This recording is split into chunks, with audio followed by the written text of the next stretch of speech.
Hey there guys, and welcome to another Critan photography video, and today I'm going to be showing you how I edit my photos from a creative standpoint. So I've got an image here from a recent shoot that I did at Penguin Studios with the model Jazz, and we were doing a cyberpunk retro themed type nightclub slash party scene. And we wanted to create some images that we're going to play with this red and blue lighting. And I've got one here which I think is my favorite from the shoot. So I'm going to show you how I edit it. Okay, so as you can see, I've got 4 images in total. I've got the image I shot, I've got a red background, and I've got a blue background, and I've also got a neon sign in a black background. Now, first of all, you're going, what am I going to do? What am I going to add here? I wanted to add 2 things to the image while I was there, was to add some smoke and to add some neon lighting. But we didn't have these things at the time, so I had to think, how am I going to shoot to edit? So I shot on a background that was dark already, and I also shot with enough light to add in some smoke. So the red and blue images are going to be my smoke, and this image here is going to be my neon lighting. Now, this particular image is from a YouTuber by the name of Gavin Hoey, and he is a phenomenal photography teacher, and he has kindly put a bunch of these type images with shapes and stuff on his website to download. So you can check out his video here. I'll link it down below at his website. And I've kind of just borrowed this to show you guys how it's simple and easy it is to do. And I highly recommend you check his channel out. Without further ado, let's jump into it. So the first thing you want to do is obviously start with your image. So I'm going to go to here, and I'm going to make myself smaller. So I'm going to pick this image of Jazz. Okay, so once you've shared it with Snapseed, the first thing you want to do is make all your sort of normal adjustments that you would make to any image in terms of exposure, how it looks, and that kind of thing. But bear in mind, I want to keep the image still a dark kind of look, but I'm going to show you just what I look at it and eyeball my settings in terms of how I want it to look. Right. So the first thing I'm going to adjust is brightness, just a little bit, not too much, because if you overdo it, it's going to look a bit over-processed. So I want it to retain some of that dark quality. And it's also going to make the smoke show up a lot better if it's a bit darker. So let's bring brightness to about 27. Contrast, kick it up. Saturation, just a little. Ambience, bring it up a little bit more because I want to bring that chair back in. Highlights,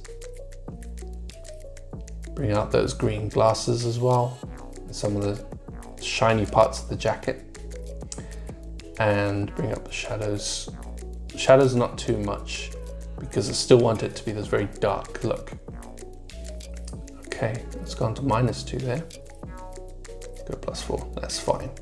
There we go. So I brought out the floor a bit more. You can see there's a lot more white in the floor. And once you're happy, before I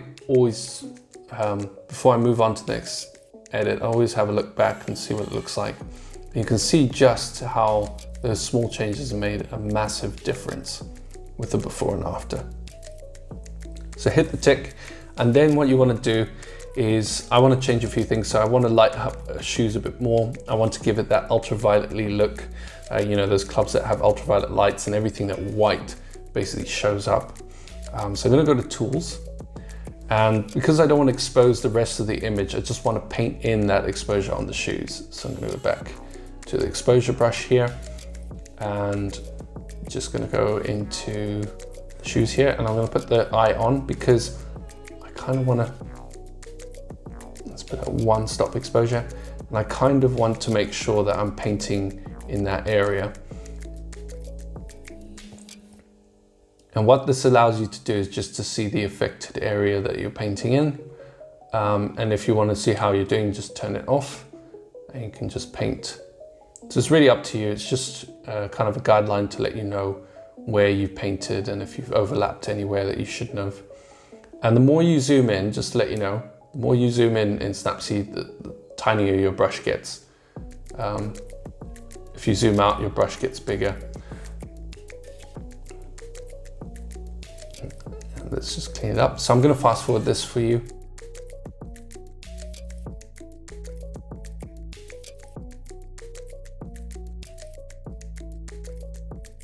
Okay, so now you can see that there I've got the shoes are now well lit up. So it really does look they've been shot under ultraviolet light.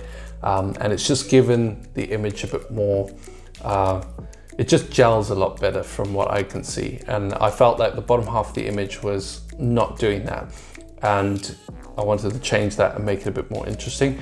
And there's nothing else I personally would change at this point. But let's move on to the next thing. So once you're happy with that, just always hit the tick.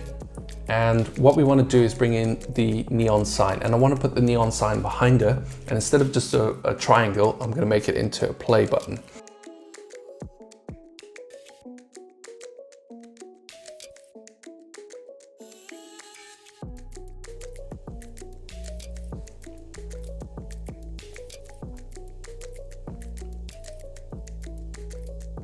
Okay, so once you've added it in, what you want to do is just line it up.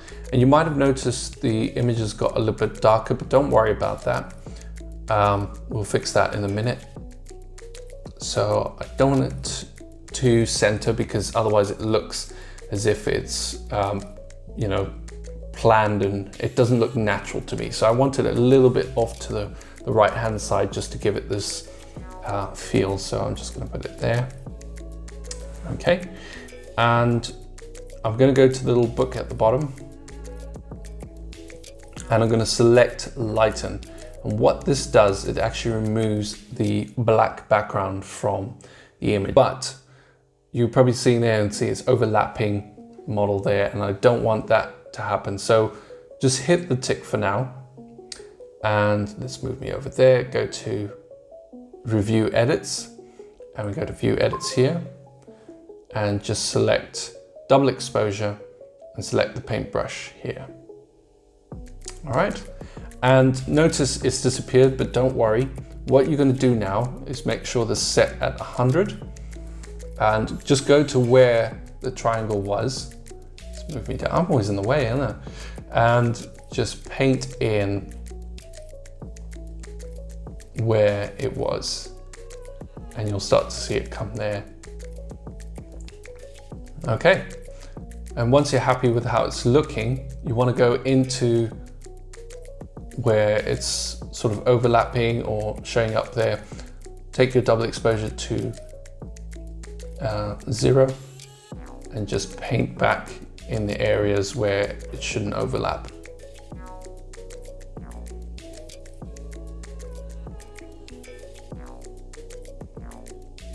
And the same here. And if you go over a little bit, just bring it back in. There we go. And there you have it. So already it is looking 100 times better with the image now showing up. Okay, so once you're happy with that, go to Tools, go to Double Exposure, and we want to add in the blue image first. So this doesn't have to be a particular type of blue image. It could be anything, any color that you want to use. I find that blue and red works really well. So what I want to do is just put it over the image here, maybe about there, because I want to overlap it slightly so I don't get that harsh line when I erase it, and you'll see what I mean in a minute. So I'll get it to roughly there. Okay, and then I want to change the opacity right down to as low as it can go and hit that tick, and then go to View Edits and get the double exposure brush, get the paintbrush, and make sure your double exposure is about 50%. If you do it 100, it will cover the whole image and then it won't look as real as possible. That's not what we want. So I want to get it to about 50. because it's just creating a bit of atmosphere.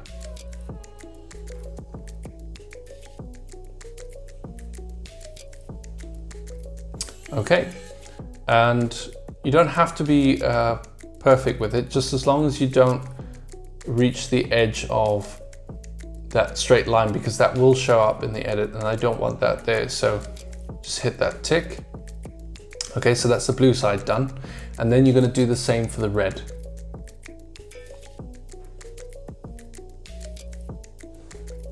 Double exposure. Okay, and the same for the red. Just going to line it up somewhere here.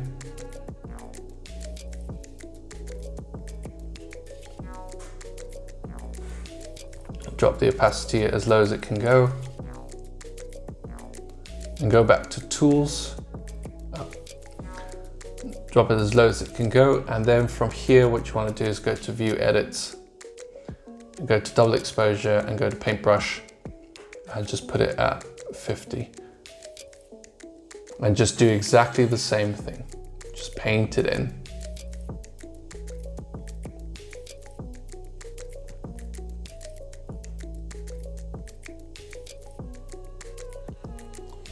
And then what I want to do is just check I've painted in all the areas I want there.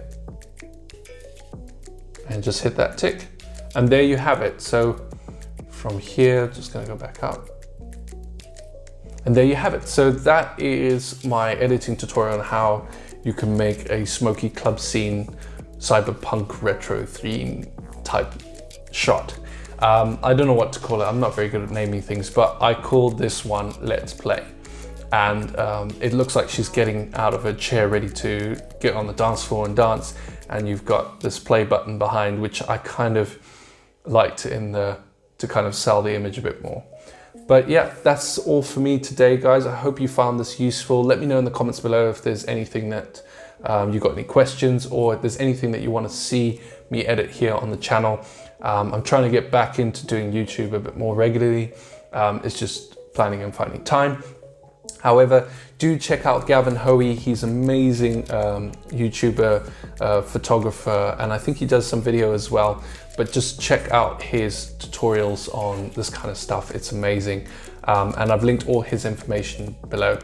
And yeah, guys, thank you so much. And I will see you in the next one. Cheers. Bye.